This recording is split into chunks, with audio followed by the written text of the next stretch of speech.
UIF recipients say going through the claiming process is, and I quote, like banging your head against a brick wall. Now, the fund, which falls under the Employment and Labour Department, is mandated to provide short-term relief to workers who've been retrenched or terminated without fault. One company has even stopped providing UIF-related services last year. It says working with the fund and the Labour Department is very frustrating. Let's get the latest and find out exactly where are the problems and what's being done to fix them. UIF Provincial Support Director Allan Ragavaloo joining me now on Today. Allan, good afternoon. Welcome to Today and thank you very much for your time. Why are people complaining about the process to claim from the UIF, saying some of them, like what I've just quoted, say it's like banging your head against the brick wall? What's happening there?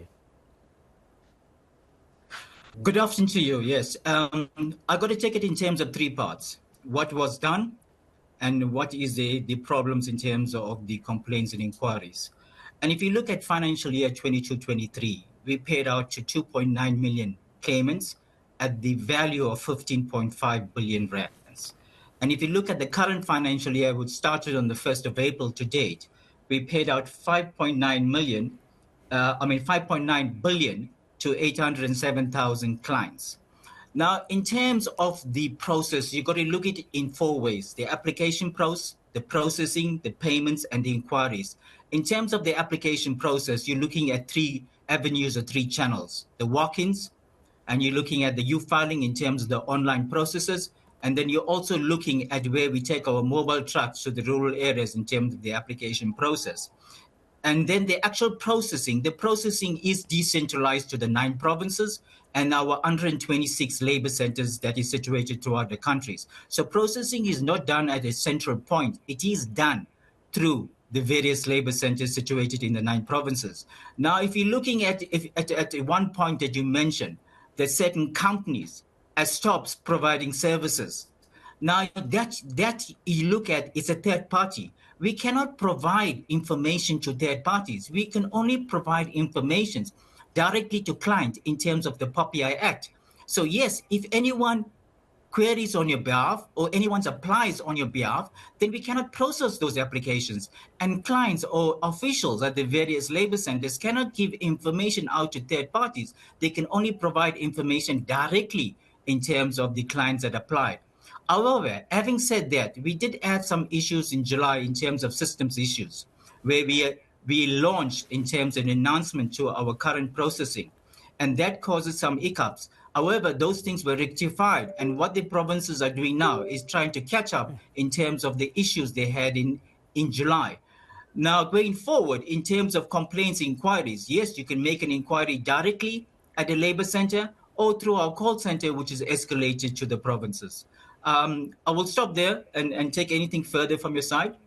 Yeah, okay. No, you've explained how your processes work, but we're still getting reports of people saying that they get this feeling when they have a complaint to lodge, for example, they are sent from pillar to post. Sometimes the communication is not clear. I'm just looking at the whole system. You speak, of course, about the decentralization of it. So some people say it's like I need to resubmit the claim, I need to resubmit documents. I mean, is the process that cumbersome?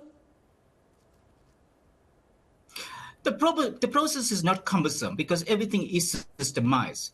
If you lodge an application online, there is a record of it, so nothing can get lost. If you walk into a labor center, immediately it is captured onto our systems, our virtual office system, which is an online application portal. Now, in terms of documentation at the labor centers, it is scanned into our systems and process. So we, as I said, if the documentations are missing, so we have to look at it in terms of individual clients. But as I indicated to you, in terms of what we processed and what we paid out in 2022, 2023, we paid out 15.5 billion to 2.9 clients. And the same in terms of 23-24, 5.9 billion rands in terms of 407,000 clients. Now, if you've got to take it in terms of individual cases... Sorry to come in there. Yeah, if you're doing all these payouts, why do you think we're still getting complaints regarding the UIF payment process? as I said, you've got to look at the application process and you can look at the processing. You can only approve a claim if all information and documentation are submitted. You cannot approve a claim if information is outstanding or documentation is outstanding.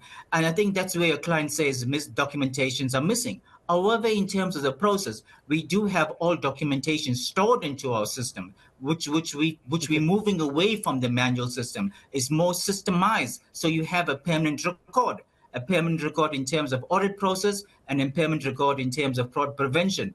If there's no documentation, then we cannot go further. So yes, it's difficult to give a blanket answer in terms of a generalized question, but you have to look at it individuals in terms of whether the applications can be approved or can be refused depending on information and documentation submitted. So in your knowledge, what is the average turnaround time to deal with complaints, to resolve complaints? Well, in terms of our targets, it is 14 days. But it depending in terms of the interaction between the department or the officials and the client. If you tell a client we want a certain documentation, we can only proceed to finalize that outstanding complaint on receipt of the documentation and processing of the documentation.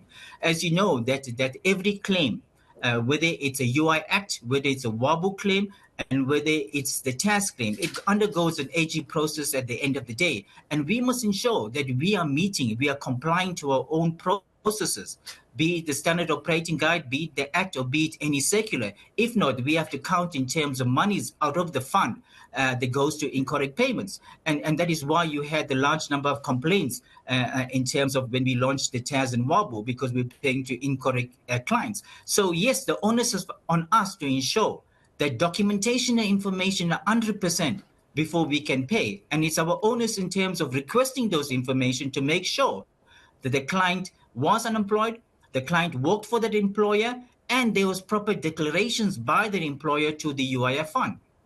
So how significant are the payment backlogs currently at the UIF? Well, in terms of numbers, I cannot give you exactly in terms of what the numbers is, because as I said, we did have a system issue in July, which we're trying to clear out by this month. And also in terms of certain system glitches when we launched the announcements, that has been in the process of being cleared out. Yes, there is a carryover because of that process, but you're not looking at high volumes. And in terms of our turnaround times, it is 10 days in terms of in-service, that you're looking at maternity, illness, adoption, and parental. You're looking at unemployment for 15 working days, and you're looking at deceased for 20 working days. However, you can only do that once you have a complete set of documentation and information. If something is missing, it will go beyond the turnaround time. And in terms of our reporting, in terms of our targets, we are well within par in terms of unemployment. We're well in par in terms of deceased. However, in terms of in-service, we're slightly below par, but not as much in terms of what we're supposed to achieve. Thank you very much. Allan Ragavaloo from the UIF is the Provincial Support Director. Mr. Ragavaloo explaining why there could be delays and that there's a system and processes that you have to follow. It's just like it's a really bureaucratic process, but of course you're dealing with money. They have to make sure that you tick all the boxes. There is a delay, but you just have to continue engaging them directly. Another building